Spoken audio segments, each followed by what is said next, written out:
बोलो श्री गीता माता की जय। जो के आनंद की जय। चंदन पुष्प थी पुष्प चढ़ाऊ, दीप धूप विद नैना, तुम्हारी गत मत तुम ही जानो, नानक दास सदा कुर्बानो। बोलो श्री कृष्ण भगवान की जय। अर्जुन की जय। श्रीमद् भागवत गीता। प्रार्थना परमेश्वर जी नमस्कार कर्या थो नह्य उनह्य परमात्मा देव खे, जंहिंजी स्तुति चार वेद ऐं देव देवताऊं सत संत महात्मा ऐं शेष नांग, जंहिंखे हज़ार मुख आहिनि सो बि उनह्य परमात्मा देव जी स्तुति करे रहियो आहे। सो परमात्मा कहिड़ो आहे, सत चित आनंद रूप थी सारे संसार खे उत्पत्ति करण वारो ऐं विष्णु भगवान जी सॼी सृष्टिअ खे पालण हारो ऐं शिव रूप थी सारे जगत खे लय करण वारो आहे। जॾहिं संसार में पाप घणा थियनि था, तॾहिं परमात्मा अवतार धारे दैतन खे नाश करे थो, सत्य ऐं धर्म जी रक्षा करे थो। जीअं त नरसिंह अवतार धारे प्रहलाद भगत खे चयाईं ऐं हरणाकश्यप दैत खे नाश कयाईं, ऐं रामचंद्र अवतार धारे रावण राक्षसनि ऐं ॿियनि दैतनि खे नाश कयाईं। मच्छ अवतार धारे अधासुर दैत खे मारे चार वेद ब्रह्मा खे ॾही, ऐं कच्छ अवतार धारे समुंड खे विलोड़े 14 रतन कढियाईं, जे सॼे संसार में अमृत थी था वर्तजन। ऐं श्री कृष्ण रूप धारे कंस दैत खे मारे पृथ्वीअ जो भार लाहिण भगत भागवत गीता जो सारो उपदेश 18 अध्याय में, जंहिंमें चइनि वेदनि 6 शास्त्रनि 18 प्राणनि जो तत्व निकितल आहे, जो श्री कृष्ण मधु मुरारी पंहिंजे मुख सां भक्त अर्जुन खे उपदेश थो करे। जो अॻे भगत भागवत गीता संस्कृत ऐं भाषा में आहे, जंहिंखे किशोरदास गुरमुखी अखरनि में तयारु कई, तंहिंखे दास हेम सुधारे सिंधी ज़ुबान देवनागरी अखरनि में तर्जुमो कयो। जो भुल चुक हुजे त माफ़ कंदा ऐं सुधारे पढ़ंदा। श्री भागवत गीता जो मुख्य मंत्र ओम श्री ओम नमो भगवते वासुदेवा विश्वम्भराय, आदि पुरुष अपरंपार अलेख पुरुष नमः। दोहरो अगते जगत बंद ज्योति स्वरूप जय की, जानन हार हरि यस मागन आयो, दास प्रभु के द्वार वेंती। हे श्री कृष्ण भगवान, जेको गीता जो ज्ञान तव्हां अर्जुन खे भगत खे ॾिनो आहे, सो ज्ञान ही प्रभु भाव भजन कृपा माखे बख्शो। हे भगत वत्सल, जेको गीता जो ज्ञान खे ॼाणे थो ऐं सम्झे थो, सो पूरन पार ब्रह्म जो दर्शन थो करे। सो हिन भयानक संसार सागर मां लंघे पार थो पवे। उन जीव खे दुनिया जो छल छॾण सताए नथो सघे। हे दीनानाथ, मां बि तव्हांजे शरण आयो आहियां। तूं सभु कंहिं साध संगत जी प्रार्थना ऐं वेनती ॿुधण वारो आहीं। हे श्री कृष्ण भगवान, तुंहिंजे कंवल मुखी वचननि खे मुंहिंजी वारो वार नमस्कार आहे। तव्हां वचन सभिनी साधन संतनि खे पवित्र था कनि से। ज्ञान रूपी वचन प्रेमी पाठ कंदड़नि लाइ सिंधी ज़बान में खोले थो चवां। प्रेमी ज्ञान पाहे मुक्ति रूप गतिअ खे प्राप्त थियनि। गीता अध्याय पहिरियों। जॾहिं कौरवनि पांडवनि इहा श्री गीता जे ज्ञान जी कथा शुरू थी। जॾहिं कौरव पांडव महाभारत जे युद्ध करण लाइ हलिया, तॾहिं राजा धृतराष्ट्र चवणु लॻो त मां बि युद्ध जो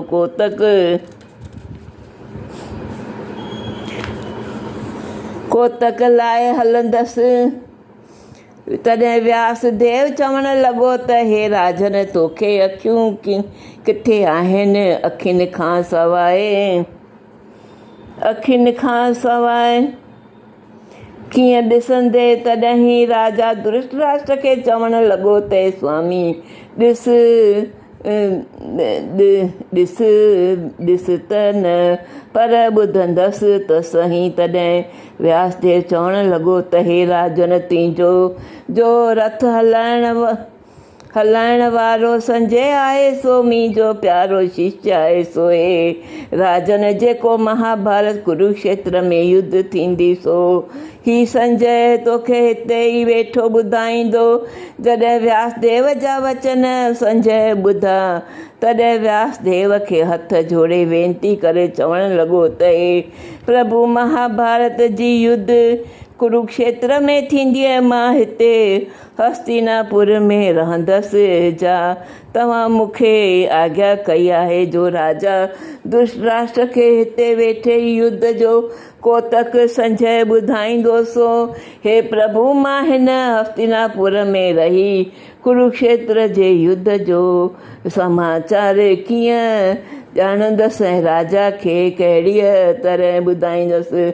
जॾहिं संजय हिन रीति वेनती करे व्यासदेव खे चयो, तॾहिं श्री व्यासदेव प्रसन्न थी करे संजय खे वर ॾेई हिन तरह चवणु लॻो त हे संजय, मुंहिंजे कृपा सां तोखे सभु इते ई ॾिसण में ईंदो। ॿुधी रूपी अंधरियूं नेत्रनि करे तोखे घणो समाओ पवंदो। तॾहिं संजय खे दिव्य दृष्टि थी, याने ॿुधी रूपी नेत्रनि करे प्रकाश थियणु लॻसि। हाणे महाभारत जे युद्ध जो कोतक ॿुधो। जंहिं 7 खूणियूं लश्कर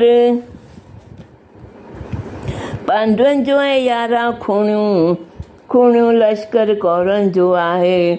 ॿई लश्कर पंहिंजो तरफ़ वठी कुरुक्षेत्र जे मैदान में कठा थिया। हाणे धृतराष्ट्र संजय खां पुछणु लॻो त हे संजय, कुरुक्षेत्र धर्म जी जाइ, तंहिं में मुंहिंजे पुटनि ऐं पांडवनि छा कयो, सो मूंखे ॿुधाए। राजा जा वचन ॿुधी संजय चवणु लॻो, हे राजन, तुंहिंजो पुटु जो दुर्योधन आहे, तंहिं पांडवनि जो लश्कर ॾिठो। सो पांडवनि जो लश्कर कहिड़ो आहे? चङी ठाठूअ सां ऐं पंगतियूं ॿधल आहिनि। हे राजन, तुंहिंजो पुटु दुर्योधन पांडवनि जो लश्कर ॾिसी पंहिंजे गुरुदेव द्रोणाचार्य जे वेझो अची हथ ॿधी चवणु लॻो त हे गुरुदेव, ॾिसो त सही, पांडवनि जो लश्कर कहिड़ो न चङी ठाठूअ सां ऐं पंगतियूं ॿधी बीठो आहे ऐं द्रौपद जो पुटु धृष्टद्युम्न जो तुंहिंजो सिख आहे। तंहिं पांडवनि जे लश्कर जी पंगति कहिड़ी न जोड़ जक सां ठाही आहे। हे स्वामी, पांडवनि जो लश्कर जे मुख्य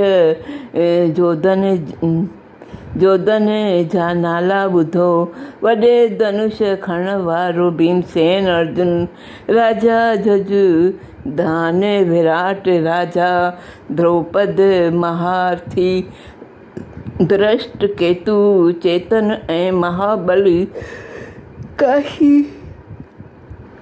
काशीराज ऐं पूरी जात, कुंती भोज माण्हुनि में श्रेष्ठ मनु ऐं वृतांत वॾो धनवान उत पोइ समुद्र जो पुटु सुभद्रा जो पुटु अभिमन्यु ऐं द्रौपदीअ जा पुट रथनि ते चढ़ियल आहिनि। हाणे दुर्योधन पंहिंजे लश्कर जा मुख्य वॾा योद्धा द्रोणाचार्य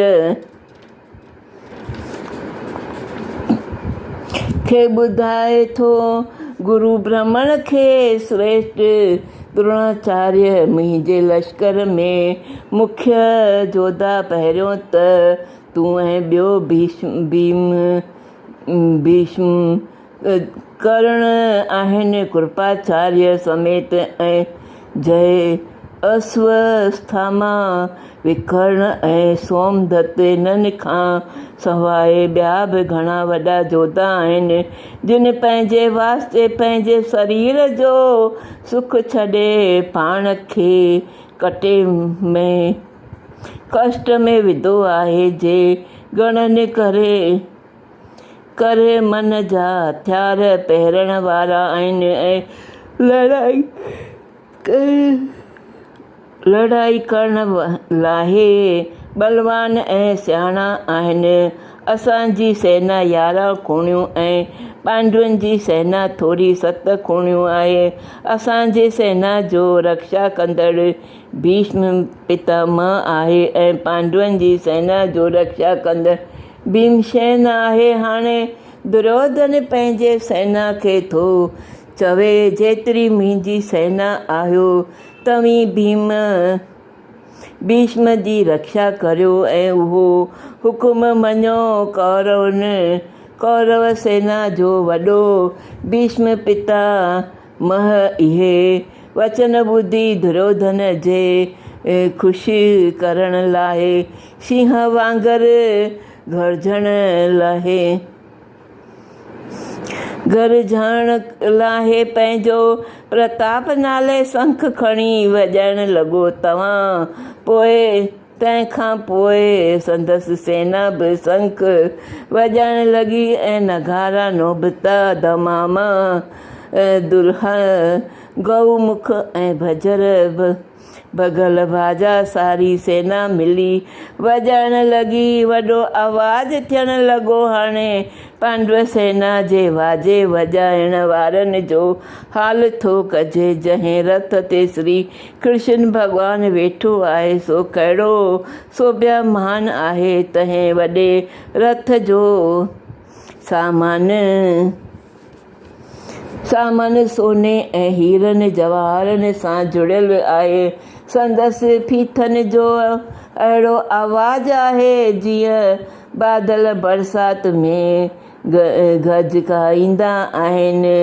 संदसि घोड़नि जो रंग आहे जे खीर जहिड़ो अछो आहे ऐं कमल वांगुरु घोड़नि जो मुंहुं टिड़ियल आहे। ॻिचीअ में रेशमी सॻे सां सोना घुंघरू पुतला बाबा ऐं पेरनि में नूर सोने जा जुड़ियल घोड़नि खे शोभामान करे रहिया आहिनि। शोभामान रथ ते श्री कृष्ण भॻवानु पंहिंजो पंचजन्य नाले शंख वॼाइण लॻो ऐं देवदत्त नाले शंख अर्जुन वॼायो ऐं पौण नाले शंख भीमसेन वॼाइण लॻो। सो भीमसेन कहिड़ो आहे जंहिंजो पेट कुंड वॾो ऐं अनंत विजय नाले शंख कुंतीअ जे पुटु राजा युधिष्ठिर वॼायो ऐं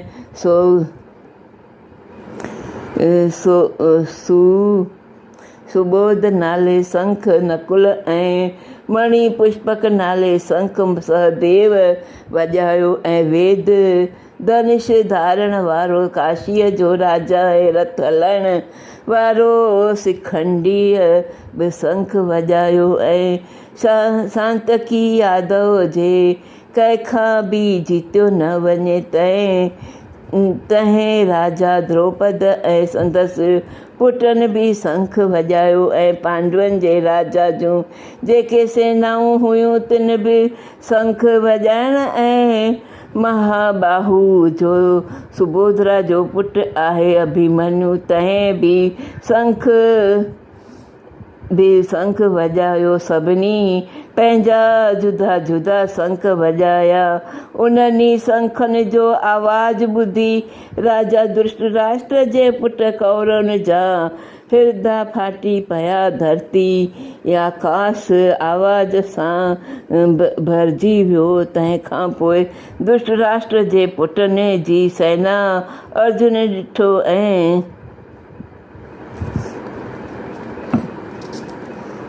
ऐं वरी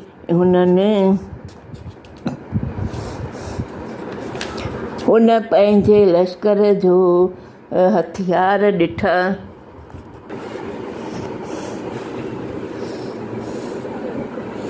तॾहिं अर्जुन पंहिंजो धनुष सिर तां फेरे श्री कृष्ण भॻवान खे चवणु लॻो, हे अचित अविनाशी पुरुष, मुंहिंजो रथ फेरे ॿिन्ही सेनाउनि जे विच में खड़ो करजो।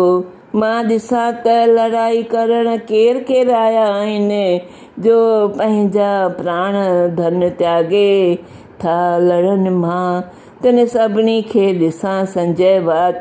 संजय धृतराष्ट्र खे थो चवे, हे राजन, ऋषिकेश रक्षा करण वारो श्री कृष्ण भॻवानु आहे। तंहिं घोड़ा फेराए अर्जुन जो रथ वठी वञी ॿिन्ही सेनाउनि जे विच में खड़ो कयो, जिते भीष्म ऐं द्रोणाचार्य जे बर में खाॿे साॼे पासे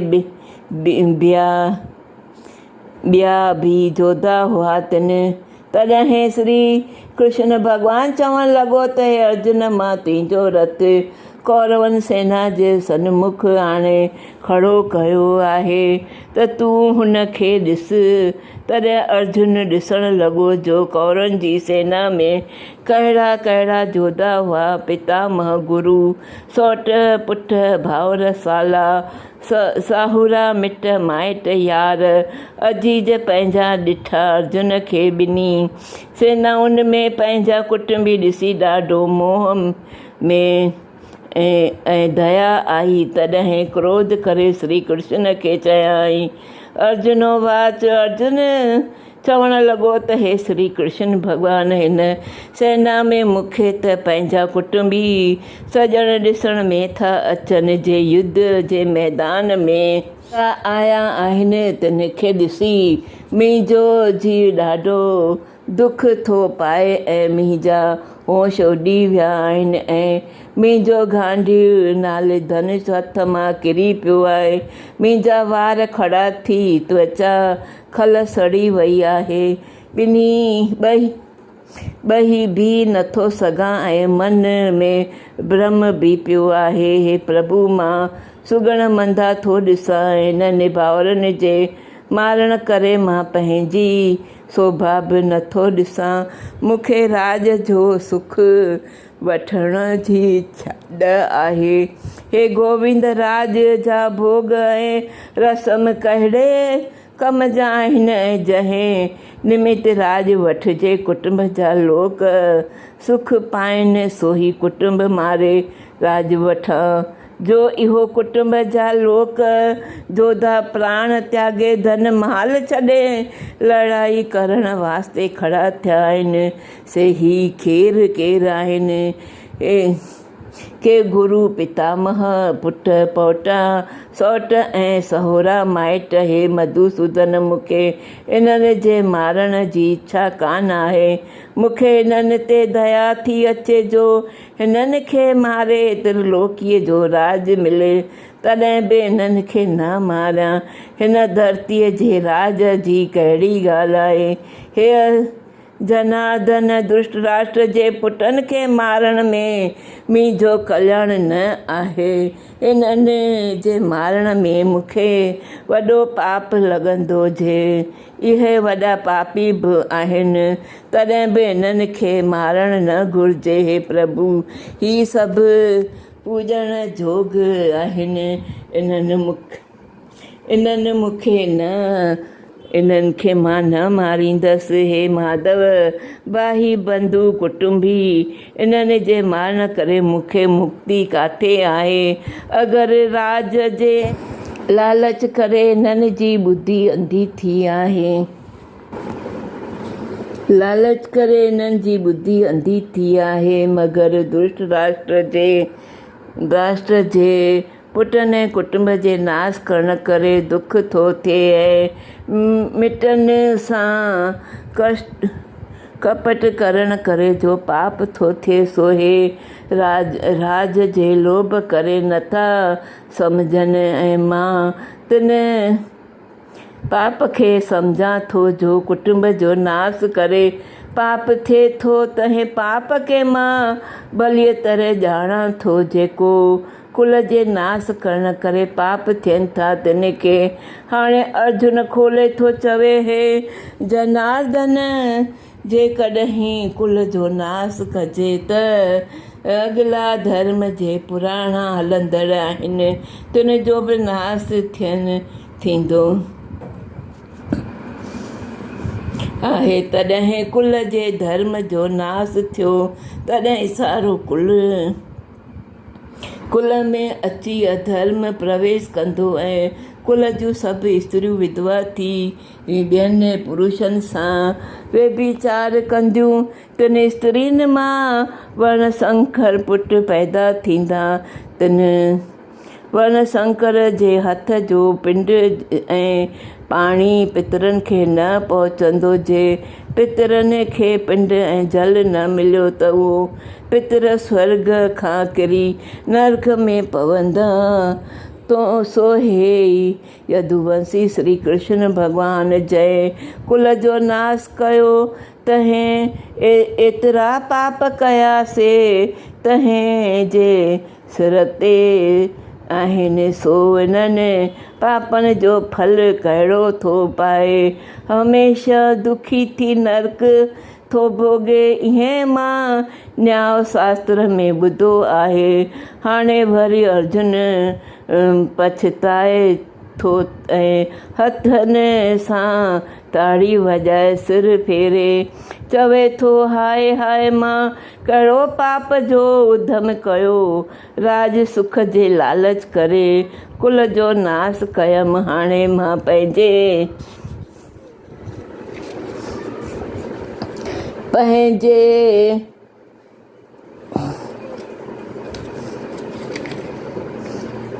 हथनि में हथियार न खणंदसि। हाणे दुष्ट राष्ट्र जे पुटनि खे हथियार हथनि में हूंदा, मां हुननि जे सन्मुख वेंदसि ऐं इहे मूंखे मारींदा। हिन में मुंहिंजो कल्याण थींदो। संजो वाच। संजय दुष्ट राष्ट्र खे थो चवे, हे राजन, अर्जुन ही वचन चई धनुष बाण उछले शोक जे समुंड में बेहोश थी धरतीअ ते मूर्छा थी किरी पियो। इते श्री भागवत गीता श्री कृष्ण अर्जुन संवाद पहिरियों अध्याय संपूर्ण थियो। बोलो श्री गीता माता।